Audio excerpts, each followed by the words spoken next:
You should have yeah. Okay. 4th of August, Rabbi Levitt, Nehemia. Okay.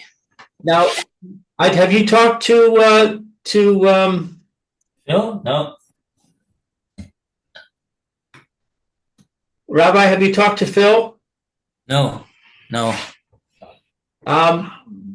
I just wanted to mention that what Rabbi First is doing is he's dividing the shear in half. So he's doing both shearing that he normally does, just each one is half as much time. So Oh, if you interesting. Okay. accommodate Phil, we could suggest that to him and see if he wants to come. Okay, that's a good idea. The other people are okay with it. Okay. Mayor, does that sound good to you? Well, it's okay with me. I'll probably bow out for the Gemara year, though. All right, so maybe we shouldn't do it.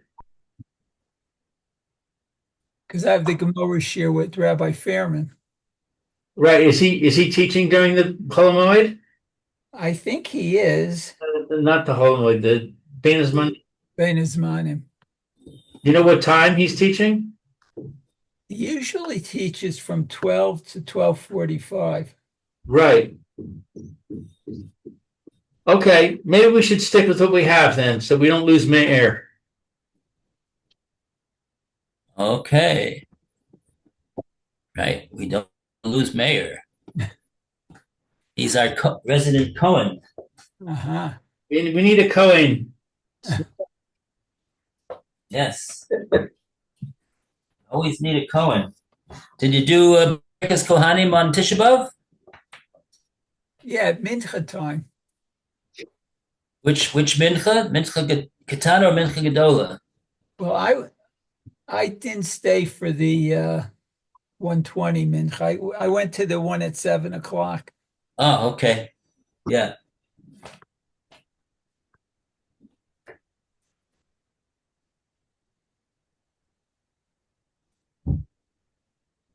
Very good. Yeah, we had Birkas Kohanim. Mincha, Uh-huh.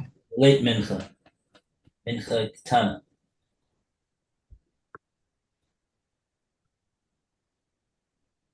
All right. So we are holding in Sefer Nehemia, like you said, and we are up to. We're in Perek Beis. We're up to Pasuk Yud Beis, verse 12.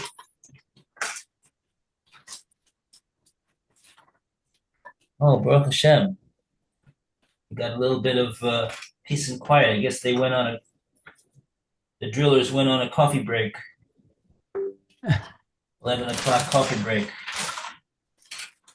Okay, good. All right. Okay, so Pasuk Yud Beis. And we call upon Mayor to start off the reading. Okay, so it says, let's see. Va'akum laila ani v'anashim ma'atimi v'lo higadati la'adam ma Elokai notain el libi la'asot Yerushalayim uvehema ein imi ki im ha'behema asher ani rochev ba. So I arose during the night, I and a few people with me, but I did not tell anyone what my God had set in my heart to do for Jerusalem. I had no animal with me, the animal upon which I was riding. Okay. Root. Thank you. Amen. Okay. Okay, so there is some commentary here. Va'akum laila.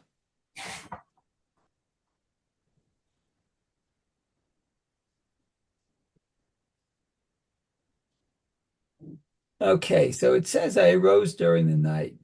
Nehemiah conducted his activities under cover of darkness and in the company of just a few men held to secrecy to avoid detection. The enemies of the Jews indeed later attempted to halt the reconstruction to further minimize the chance of discovery. He took no animals with his party, only the one he rode, for fear that their noise would alert his enemies. And that's Rashi. Wow.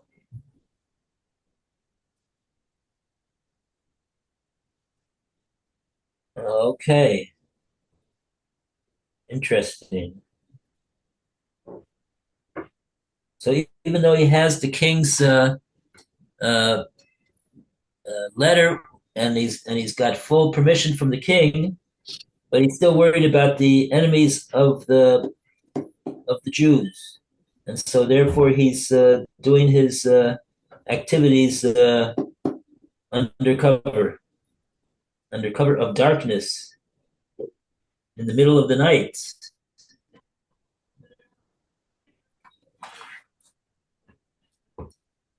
Okay, it's not just to for the convenience of the flow of traffic, which would be stopped during the day.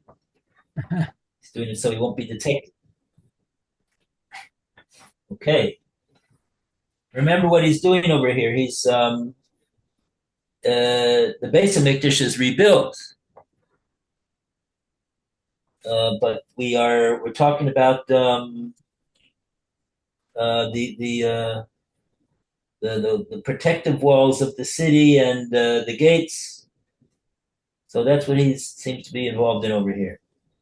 Okay, Pasuk Yud Gimel. We go to Lu to continue, and Roy is here, but he's not here. V'akum laila ani v'anashim me'at imi v'lo higadati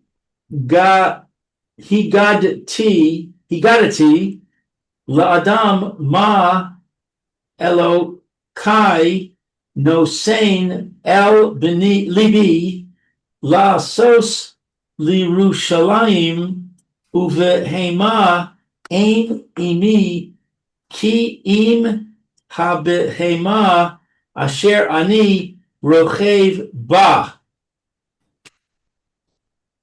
Okay. Excuse me a second. I have to take a phone call. Hello. Oh no, that's me, Lou. Okay, I got it. Yes, I saw that you called, and I thought it was a different phone call than the one that you made. Okay. Is this okay? Okay. So 13. I went out at night through the gate of the valley towards the direction of the serpent's spring to the dung gate. I contemplated the walls of Yerushalayim, which had been breached, and its gates consumed by fire. So let's see, 13, commentary on 13. Let's see where this is 14.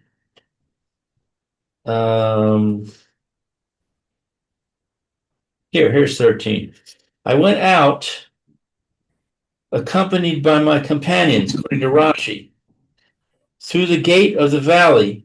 The translation follows Ralbag, who explains that this gate led to an area known as Gay Ven Hinnom, the Valley of Ben Hinnom. The Valley of Ben Hinnom is mentioned in Yirmiyah. Rashi there states that this valley stood next to the dung gate. Malbim asserts that Nehemia's home to the gate of the valley on the western side of the wall. He moved south to Ein Hatanin the serpent's spring, and from there to, as proof that Nehemiah's home was adjacent to the gate of the valley, Malbim cites 3:11 and 13, where it is recorded that the gate of the valley was situated between the Tower of Ovens and the Dung Gate. Chapter 12 describes how Nehemia arranged for two groups to march the walls. One group to the right side and a second group to the left, to the Tower of Ovens. Excuse me, I'll be with you soon. We've got somebody here that installing safety things for elderly people. Oh, cool. Good. All right, sorry. No, What a safety room. we had that done and it was very helpful. Mm. Although the text does not identify the starting point from which the two groups marched, logic dictates that it was Nehemiah's home at the gate of the valley, which stood between the Tower of Ovens and the Dung Gate. To the Dung Gate, I passed the place known as Ein Hatanin, the serpent's spring, and proceeded from there to the Dung Gate, one of the gates of the Yerushalayim wall, situated 1,000 cubits from the gate of the valley, according to Malbim.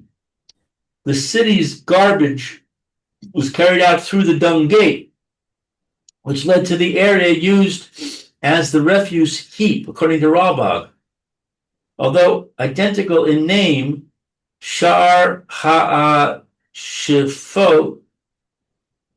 this gate apparently is not identical to the gate today commonly called the Dung Gate. That gate faces the south. The Dung Gate mentioned here evidently faced west, according to Malbim. I contemplated the walls of Yerushalayim. Rashi, Mitsudos, and Mitrani read shover with the letter shin, meaning broke. Rashi and Mitrani explained that Nehemiah and his group increased the damage to the walls so that the people could be easily aroused to action in repairing them. Mitsudos thinks that the purpose of the breakage was to give the impression that the enemies of the Jews had inflicted more damage, thus arousing the Jewish community to quickly rebuild them. However, Ibn Ezra and Ralbag read sover with the letter sin, meaning contemplated or studied. Their interpretation is that Nehemiah studied the city's walls in order to determine the extent of the repairs needed. According to Malbim, Nehemiah first attempted breaking the walls merely to test their strength. That portion of the walls that crumbled easily needed to be replaced. Where they held fast, they would be left intact and merely strengthened. Indeed, 4:1 indicates that only the breached portions were replaced. The walls' solid portions were left in place and strengthened. Malbim's interpretation therefore fits both readings of shover or socher. Sover. He broke the walls in order to study them, which had been breached and its gates consumed by fire. I caused additional breakage to those areas where that were breached and consumed by fire, and were therefore more susceptible to further damage, according to Rashi. Ralbag interprets, I studied those areas that were breached and consumed by fire to determine the extent of the repairs needed. Minchas Shai notes that Haim Pirutzim, they were breached, is written kasiv as one word. Haim Ferutzim, without a space between the Haim and the Ferutzim, and with the letter Mem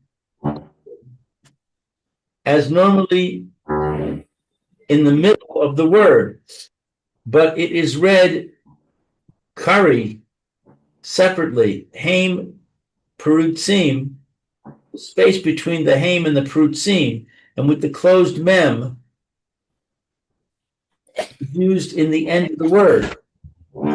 Ezra suggests that the purpose of Mem in our verse is to indicate homiletically the breached state of the walls.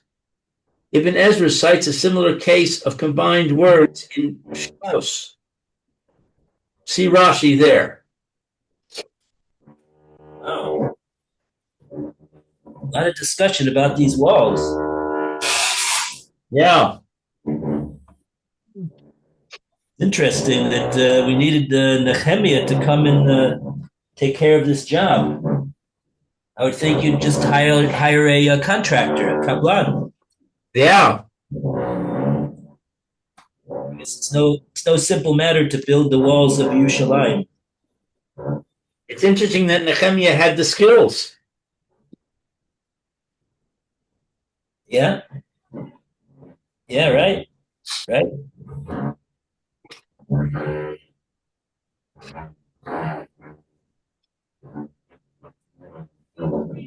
Okay. Let's see. So that takes us up to Pasik Yud Dalet, correct? Yeah.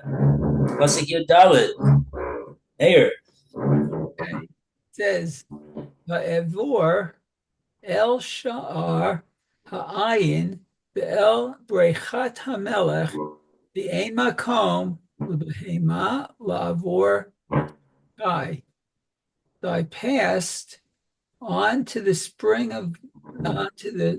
gate and the king's pool, but there was no room for the animal under me to pass. Okay. The Evor L. And I passed. This is Ralbag's translation. Rashi renders, I desired to cross to those places, but could not pass through them. Shar Ha'ayin, the spring gate. The gate led to a spring that served as a water supply, according to Ralbag.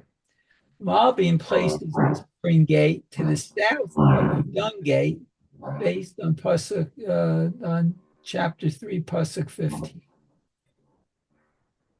Okay. The El Berechat Amelech and the king's pool. This was a gate that led to the pool used either for watering the king's horses and as general water supply for the king, or as the water supply for the king's gardens. That's a Ralbag. The text describes Nehemiah's movement along the wall. Thus, the king's pool cannot mean the pool itself, but a gate in the wall leading to the pool. And ve'ein makom, but there was no room. I could not pass through the breaches there, as they were too narrow for a person riding a beast. Rashi. And the place was strewn with stones that had fallen from the wall, Mitsudos. Ralbag explains that the ground was broken up, making it impassable for an animal. No room for an animal means no place suitable for the animal. In any case, Nehemiah did not pass through the difficult breaches, but went on to the valley mentioned in the following verse. Malbim, however, states that Nehemiah dismounted and visited the narrow breaches on foot. Lebehema la'avor Tatai, I guess. Let's see, for the animal under me to pass, literally to pass under me. The translation follows Ibn Ezra and Mitzudot. Hmm. Okay. Next pasuk, Tesvav, Lou. Have time? Yeah. Tesvav. V'has ganim yad'u ana halachti uma. Tesvav, the previous pasuk. Oh, sorry. Ve'ehi ole menachal laila va'ehi sover b'chomer ba'shuv va'avo b'sha'a hagai ba'shuv. Okay, 15. I went up the valley in the night, and I contemplated the wall. Then I turned back and I entered by the gate of the valley. And commentary on 15. Let's see. I went up the valley. This refers to the area described later as the steps descending from the city of David, according to Malbim. And I contemplated the wall. Translation follows Ralbag. I studied the wall. Rashi renders, I broke the wall together with those who accompanied me. Then I turned back and returned. Now Nehemia turned back and headed northward along the same route he had come. Then he returned to his home, according to Malbim. Oh boy. Wow. I wouldn't think that all of this would be so important to merit having psukim on psukim about it. I would have thought, Nehemia was sent to fix the wall, and he got there and he fixed the wall, and that's it. This is really something. Okay. Tes Zion. More about the wall, I guess. Okay. One sec. Well, now it's getting interesting. It looks. Okay, Tet Zion.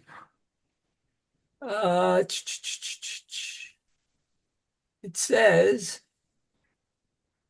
V'haskanim lo yadu ana halachti uma'ani oseh v'la-Yehudim v'la-Kohanim v'la-Chorim v'la-Skanim ul-Yeter oseh amalacha ad kain lo higadati. The nobles did not know where I had gone, nor what I was doing, for I had not as yet informed the Jews and the Kohanim and the aristocrats and the nobles and the others who did the work. Okay, so Haskanim, the nobles were aware of Nehemiah had left his home, but did not know where he had gone, Moabim. The nobles in the first part of the verse are different nobles from those mentioned in the latter part. The second part of the verse lists the dignitaries, among them a group identified as nobles, whom Nehemiah had not informed. The first part, which states separately that the nobles did not know, indicates that the nobles' lack of knowledge was different from the others. They did not know where Nehemiah had gone, but they knew Nehemiah had left his home. Thus, there were two sets of nobles. Uma'ani Oseh, nor what I was doing where Nehemiah had gone during the night, or even what he was doing in Jerusalem. They were unaware of his mission to rebuild the walls. The Lachorim and the aristocrats. Mitrani, okay. The word is derived from hor, white or bright, and refers to great leaders. Liskanim and the nobles. This refers to the noblemen of the cities of Judah, Mitsudo, but not of Jerusalem, already mentioned in the first phrase of the verse. Ad Cain. Okay, and yet the translation follows Rashi, who understands Cain as Khan now. Until now, Nehemiah did not inform them of his plans to request that the walls be rebuilt. Now he did, as explained in the next verse. Ibn Ezra Mitzudot, however, translate Cain as thus, referring to Nehemiah's plan of rebuilding walls, until my intentions were actually carried out, thus, according to plan. I did not inform them that I had broken the walls. Later, when the plan was carried out and the walls were built, I informed them that I had previously broken the walls. Okay. Oh boy. Okay. Subterfuge. Such a clandestine operation over here. Okay. Okay, I see the next pasuk is a bit long, so we'll save that, I guess, for tomorrow. Or about the walls. Thank you. Bye. Okay, everybody, have a great day. Okay, you too. Have a good day. Rat Hashem, amen. Okay.